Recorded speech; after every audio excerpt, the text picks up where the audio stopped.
Mr. Hitler, if you think we're on the run. We are the boys who will stop your little game. We are the boys who will make you think again. 'Cause who do you think you are kidding, Mr. Hitler, if you think old England's done? Mr. Brown goes off to town on the A21, but he comes home each evening and he's ready with his gun. So who do you think you are kidding, Mr. Hitler, if you think old England's done? Excuse me. Excuse me. Mr. Mandarin said he doesn't want the phone to ring during the broadcast.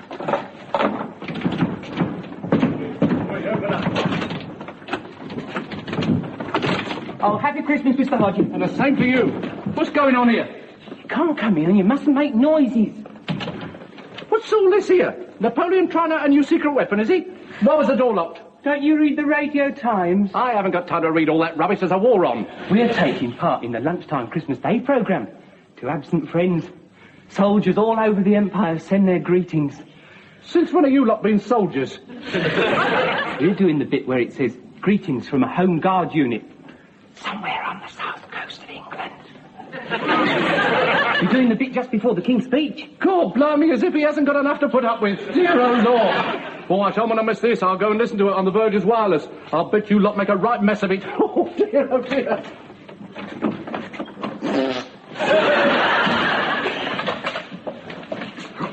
Taking the phone off the hook, Mr. Mandarin. Good. We don't want any interruptions. Are we through to the producer in London? Good morning, everyone. My name is Willoughby Troughton Maxwell, and I am your producer. Now, this broadcast will be heard all over the Empire, and your section will come just before his Majesty the King's speech. Hear that, Wilson? Yes. Just before the King's speech. What an honour. Yes, it is indeed. It's awfully good, sir, yes. Are your men all ready, Captain Mandarin? Yes, we're all ready, thank you.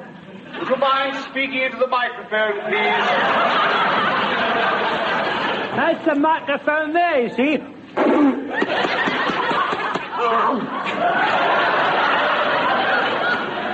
Don't do that. Don't do that. Don't do that, Jones. Now, I'd like to try a voice test. Will someone speak, please? You do it, Wilson. Well, what shall I say? Well, don't ask me, ask him. Right, sir. What shall I say? No. That's the microphone. Don't do that. Don't do that. Will you stop doing that?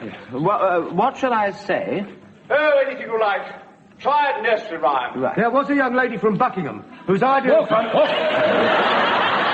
carry on. Right, I'll do my best. Lavender blue, dilly dilly. Lavender green, I'll be your king, dilly dilly. But you'll be my queen.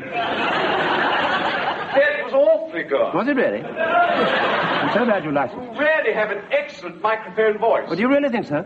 Have you ever done any of this sort of thing before? Well, as a matter of fact, I once played the White Rabbit in Alice in Wonderland when I was at school. Really? Yes. So did I. Did you really? What school were you at? Well, as a matter of fact, Look, I can went we to... get on with this script? Captain Mandarin, I don't speak to page 7. Do you think I might do No, it? certainly not. One more voice test, please. I'd like to volunteer to be one more voice test, sir, please. Any old hand, any old iron, any old iron. Oh, I wouldn't give it up for your watching. Old iron, diddly-da-da, diddly-da-da, da-da-da-da. I'm terribly sorry, Engineer. I'll see to that when I happen again. Point! Don't worry about that. Point by Robert Burns. We sleek it current temperance beastie. Oh, what a panics in thy priesty. They'll need to start away so hasty with bicker and brattle. I believe the run and chase thee with murder and battle. Was that nice and clear? I do not want 7 more verses. Never mind that. Get back to the place, please. Settle down, and let's start on the script, please. And I want you to read the lines in perfectly normal, natural voices. Hello, soldiers of the Empire. I am a Home Guard commander in charge of a platoon somewhere on the south coast of England. And I am the sergeant. I am second in command. And I am the lance corporal. I'm third in command. Just a minute. Could the officer speak a little more clearly, please? What's the matter? Can't you understand what I'm saying? Well, the fact is you don't sound very much like an officer. Try and make your voice a little more officerish.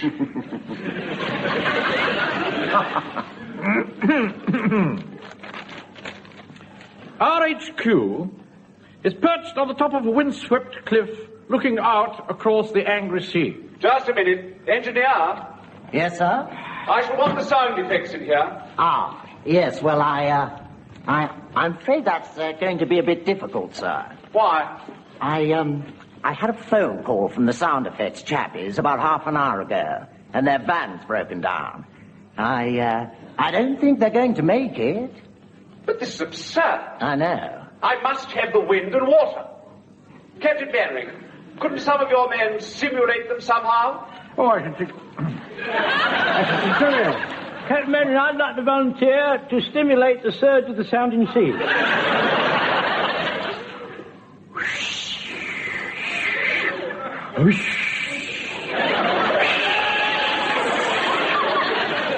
That was awfully good. Oh, thank you, sir. Mr. Mandarin, could I do some seagulls, please?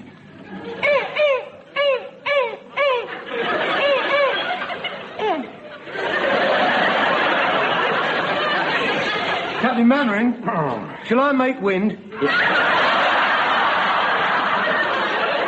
Another remark like that, Walker, I shall order you off the broadcast. Start again, please, with the sound effects. RHQ is perched on top of a windswept cliff looking across the angry sea. And while you are eating your Christmas dinner, your garden half a bit lower, Pike, a bit lower. Not down there, lower your voice. Oh, sorry. From the ever-present threat across the channel, I decided we don't just sit here. It's time for us to go out on patrol. On patrol, sir. On patrol, everyone. Time for us to go out on patrol. I speak to my sergeant. Sergeant, it's time for us to go out on patrol. Core blimey, sir, so it is. And it ain't half cold and all. What? Well, that's what it says here. Corporal, it's time for us to go out on patrol. Men, it's time for us to go out on patrol. The men now realize that it is time for them to go... Who wrote this rubbish? I did. Okay, now, do be very careful what you say, sir. He can hear every word, you see. Come on, lads, we're going on patrol. And in less time than it takes to tell, the men are marching along the cliff top in the teeth of the biting wind. Suddenly, one of them points and speaks. What's that, Cope? What's what? Look, there's an object floating in the water. Truth, so there is, an all. Oh, ahoy! The man's rushed to the new. Ahoy! Said Jock, our Scottish private.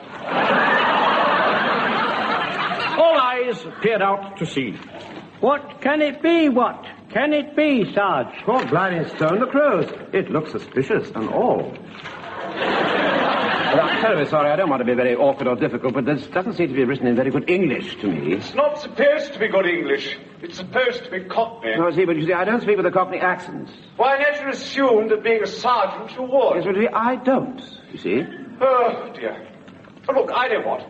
How would it be if the sergeant played the part of the officer and the officer played the part of the sergeant?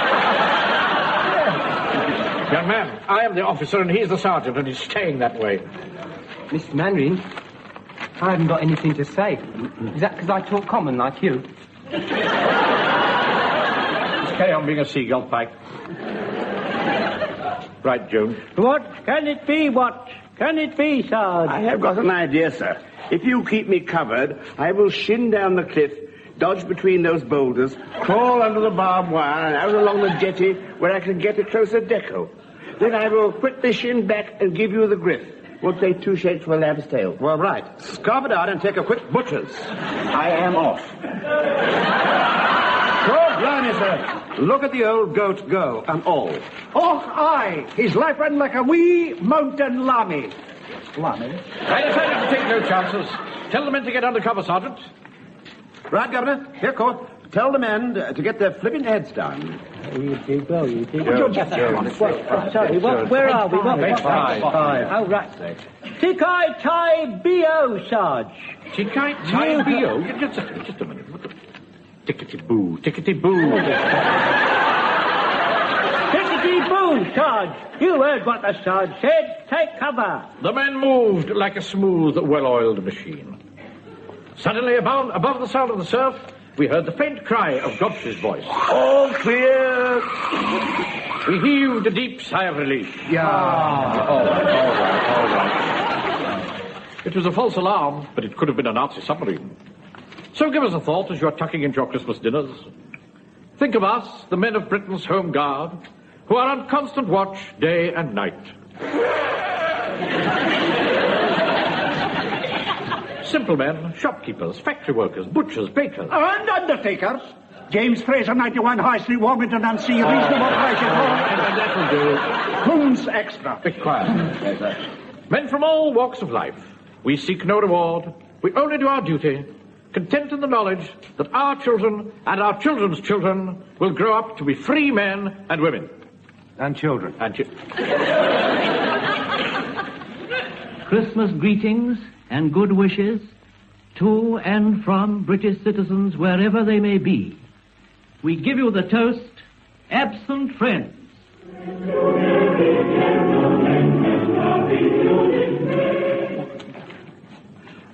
Yeah, it's getting a bit late, isn't it, sir?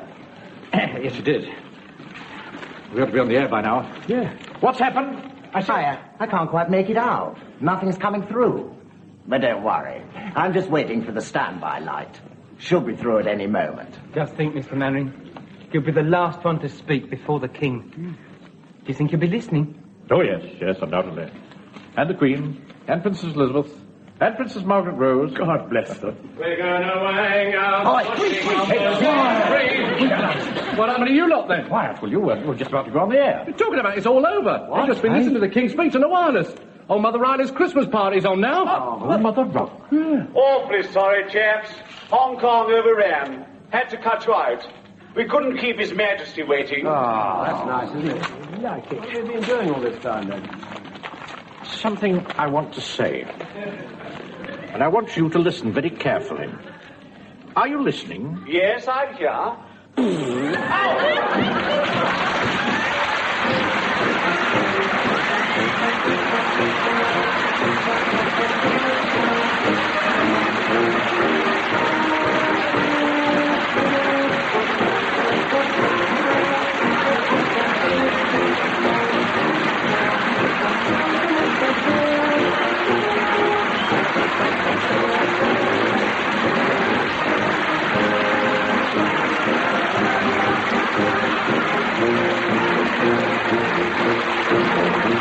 Thank you.